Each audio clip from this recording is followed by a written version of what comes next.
Frequency shift keying (FSK) is the topic of this lecture.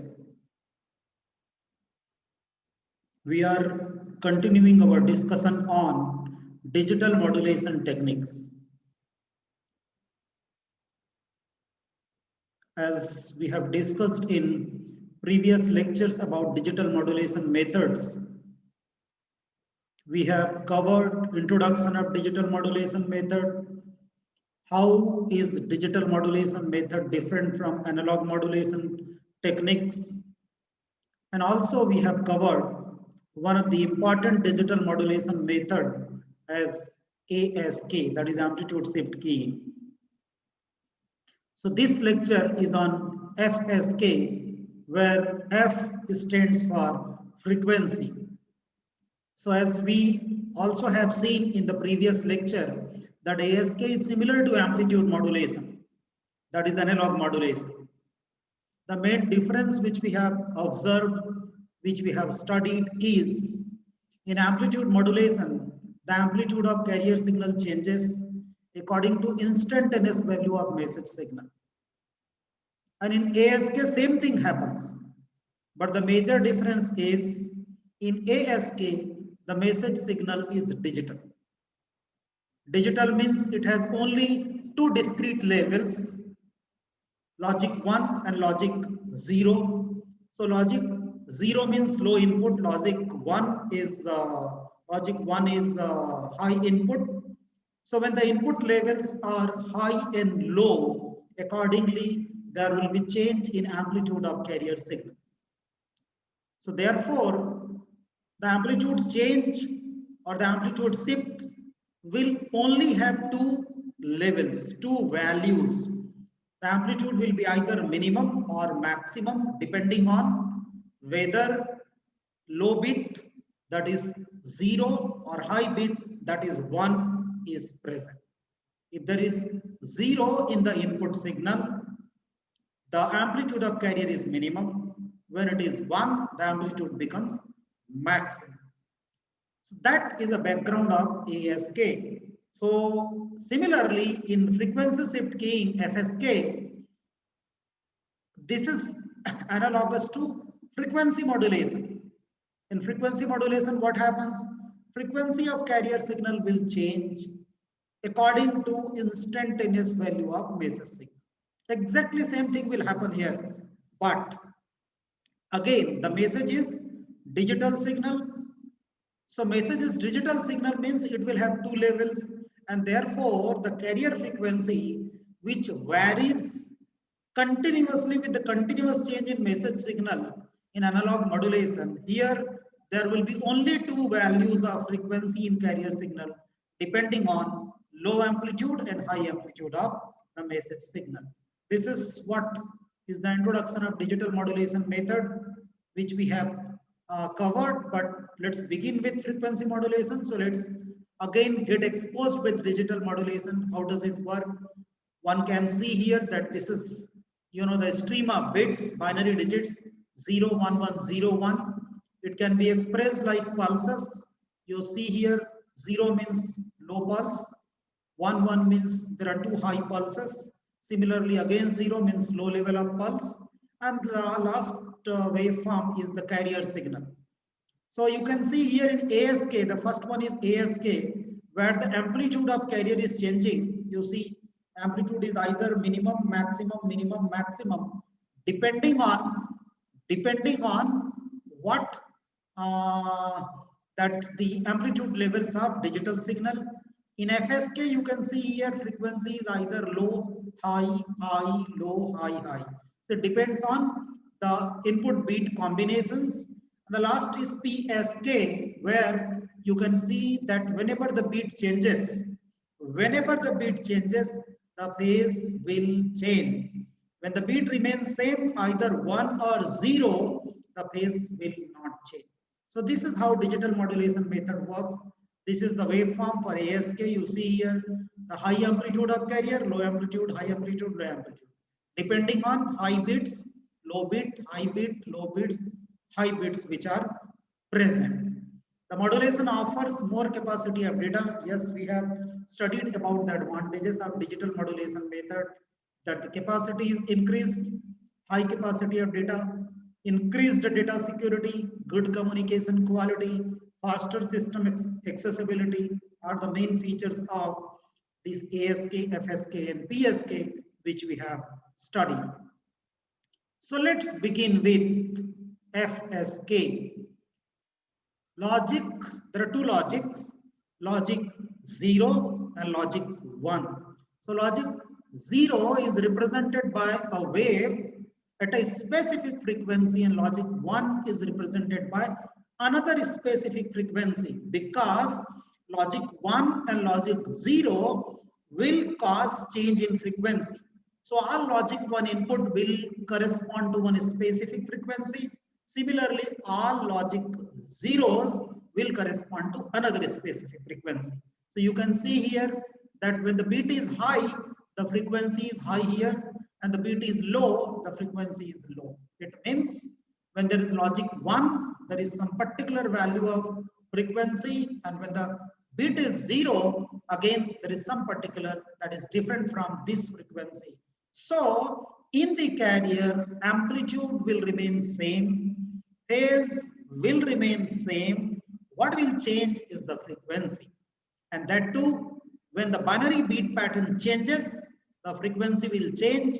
When it is 1, high frequency, when it is 0, low frequency. So this is how FSK work. You can see here frequency is changing as per the bits of the input, that is the instantaneous value of the message signal. There is a device called as modem, that actually combines modulation and demodulation. So modem is very important device in internet communication. So modem converts binary data from a particular computer to FSK for transmission over telephone lines, optical fiber or wireless media. So this modem will modulate. See, we use a common device. It doesn't mean that it's only modulator. We use a common device for modulator for transmitting as well as receiving, so that we can modulate and we can demodulate, we can transmit as well as receive through the same device. So modulator part of modem will convert this digital beat pattern into a continuous signal that will be transmitted over either telephone line or optical fiber cable or any other wireless media. FSK was initially introduced in mechanical teleprinters in mid-1990s. The standard speed of the machine that time was very less, 45 baud. Baud is a unit of data rate, bits per second. So 45 bits per second, you can imagine. Now we are in the age of terabits per second, giga and terabits per second, right? Pentabits per second. So it's very less. The transmission of large text documents and programs took hours. Those days, if we intended to transfer the large document, big document, and the big programs, it took hours together, because see, the speed was very less and the image transfer was completely unknown. You know that image contains huge amount of information. So cable and wireless modems work at more than 1 Mbps these days, and optical fiber modems function at many Mbps, right? Many hundreds of Mbps is the speed. So now the FSK has become compatible with this increased data rate, increased bit rate. FSK is a scheme where it's a kind of frequency modulation. I've already told you at the beginning. When you compare with analog modulation method, it is similar to frequency modulation, all right, in which the output is high in frequency for binary high input, is low in frequency for binary low input. So it will have two frequencies, one for binary high input, another for binary low input. The binary ones and zeros are also called as mark and space frequencies. Mark and space frequencies. See here that this is one, how this depicts how FSK is generated. If you see here, this is a binary 0 and this is binary 1, logic 0 and logic 1. So you can see here it's logic 1, then again it becomes logic 0, then logic 1, logic 0, logic 1, 1, 1, logic 0, logic 1, logic 0. All right, so you can see here when it becomes logic 1, there is a frequency F1, high frequency. When it is in logic 0, you can see here the frequency is low. So there are only two frequencies which can be seen in the waveform of FSK: high, low, high, low, high, high, high, low frequency and high frequency. It all depends on what is the combination of inputs. The combination of input decide what type of FSK will be there. Means where at what places, at what different slots the frequency will change will depend upon where exactly the message bit patterns are changing. So it will also have modulator and demodulator. So the modulator employs two oscillators. Actually, this is a block diagram. It has two oscillators. There is a switch kind of arrangement, and this is FSK modulated wave. So this is a simple block diagram of FSK transmitter. So it has two oscillators with a clock and input binary sequence. See here, with a clock, and that is supplying an input binary sequence. Clock pulses, high pulse, high, low, low, high. It depends on the stream of bits. The duration will be decided by the beat duration, right? The symbol duration. The two oscillators produce high and low frequency signals and connected to switch along with internal clock. Hope you understand. These two oscillators will be generating F1 and F2. F1 and F2 means F1 is high frequency, F2 is low frequency. So these two outputs will be allowed by this switch, and this switch is controlled by the clock pulses. And these clock pulses are nothing but the binary input, digital bit. So say when it receives 1, it allows the switch to close. For what? Means the switch, it's a kind of, the switch can connect to this point or this point. So when the switch moves to this particular point for the binary input 1, it means the frequency F1 will be allowed. When the input becomes 0, then the switch position will come here and then F2 will be allowed. So this is how in the output you will get F1 and F2. So, no, I'm sorry. So the two oscillators produce higher and lower frequency, which are connected to switch along with internal clock. All right, along with internal clock. To avoid the abrupt phase discontinuities of the output waveform during the transmission of message, clock is applied at both the oscillators internally, so that there is no phase discontinuity. So there is no phase distortion, due to transition from one oscillator to other oscillator. So that syncing must be there.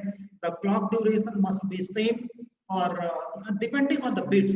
Suppose there are continuously we are getting 1 1 1 1 a number of times, so automatically that particular switch will be closed, will be stick to that F1 only.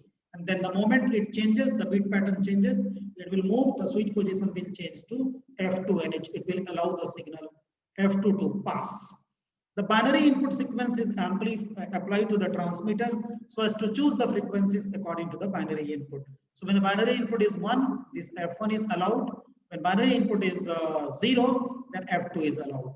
So where F1 and F2 may be, it depends on, F1 will be always, they may not be approximately equal. I would rather say that F1 is greater than F2 when this corresponds to 1 and this corresponds to 0, right?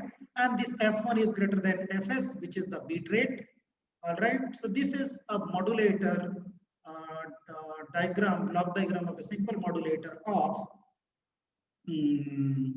FSK.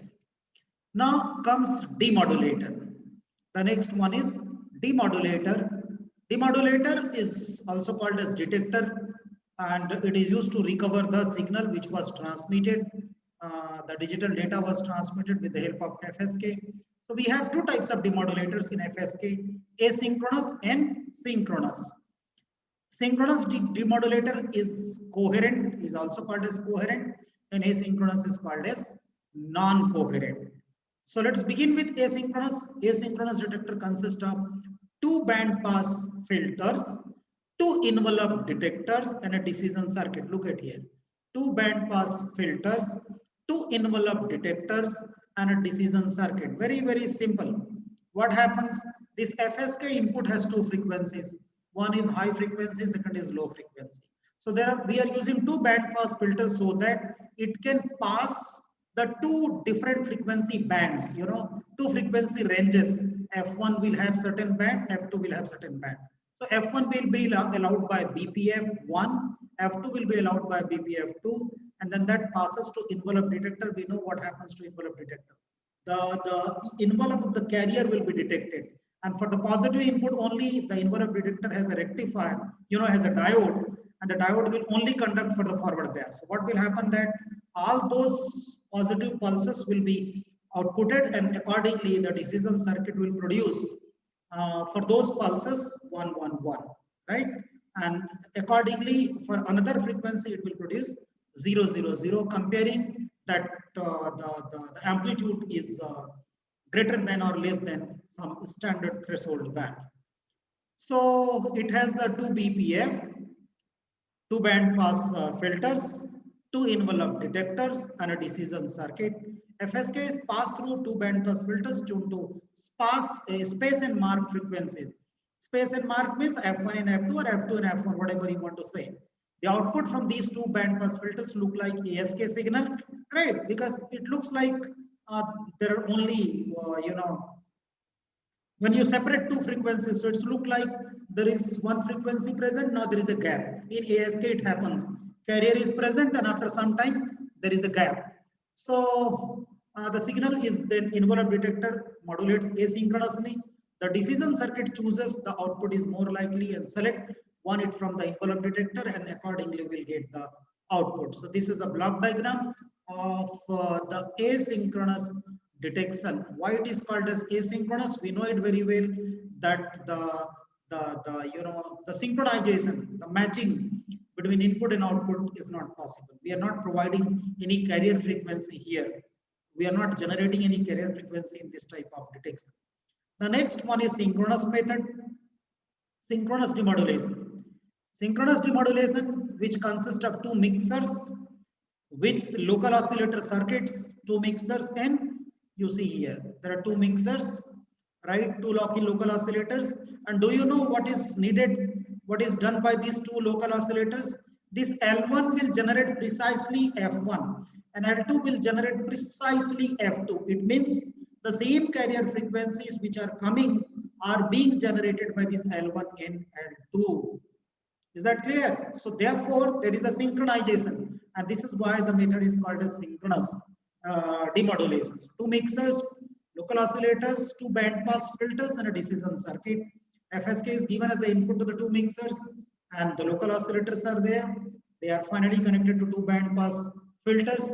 These combinations act as demodulators, and decision circuit chooses which output is more likely and selects it from the detector output. Either 1 or 0 is detected. The two signals have minimum frequency separation. Both of the demodulators, the bandwidth of each of them depends on the bit rate. All right. The synchronous demodulator is a bit complex than the asynchronous because there is an extra requirement of generating the carrier signal. So that is one extra requirement which is here. So as we have talked about coherent and non-coherent, coherent is actually your synchronous and non-coherent is your asynchronous. So the only difference between coherent and non-coherent detection is the phase of the carrier signal. Is the phase of the carrier signal. If the carrier signal at the transmitter and the receiver is in same phase, right, then the coherent detection, and if phase of the signal at both input and output, that is transmitter and receiver, different, then it is called as non-coherent.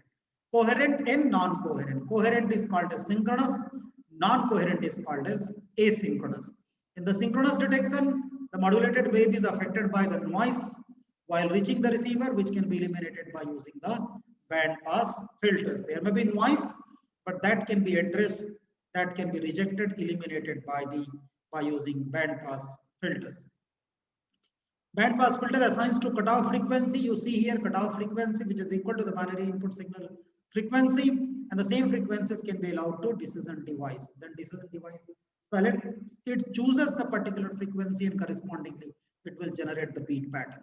So the decision device produces either 0 or 1 space and mark frequencies of the FSK modulated waveform. The arrangement is same what we have seen in the previous slide, that a local oscillator is generating a carrier signals and it is being multiplied by the FSK input, and accordingly that signal, that envelope will be detected, then it is passed to the band pass filter, and then it is subjected to decision device and we get the demodulated output. The FSK is forwarded from, this is about non-coherent, forwarded from band pass equal to space and mark. The unwanted signal components can be eliminated and the modified FSK signal are applied to the two envelope detectors. This generates the signal and then forwarded to threshold device. Decision maker, as I told you, threshold device with reference to some value, whether the envelope of the signal is greater than threshold or less than threshold, it will generate. It's kind of comparator. It will produce 1 and 0. 1 means the value is greater than threshold. 0 means the value is less than threshold, like that. The FSK can be generated by 555 timer arrangement, and detection can be also implemented by phase lock loop, which is popularly known as PLL. This is what we were talking about. There are two in BPF. One is for space frequency, second is for mark, and then envelope detectors. Then they are applied to summer, and then based on thresholding, we get the demodulated output. The advantages of FSK that include low amplitude variations, high data rate and low probability of error, high SNR, more noise immunity than ASK, uses in high frequency radio transmissions and low speed digital applications. The drawback, it requires more bandwidth than that of ASK and PSK. Due to requirement of large bandwidth, it is used only in low speed modems. So these are some drawbacks, and that can be also addressed. This data rate and bandwidth issues can be addressed by a method called as QAM. We will discuss in subsequent lecture, which is also known as quadrature amplitude modulation. So this is how we have talked about FSK in this lecture. FSK is a frequency shift keying where the frequency of carrier changes according to the message signal beat. If beat is high, there is one carrier frequency. If beat is 0, there is another carrier frequency. So in the output, the carrier frequencies will have only two values, and these can be recovered by using a suitable detector or demodulator, which is of two types, that is synchronous and asynchronous, also called as coherent and non-coherent. So that's all for this lecture.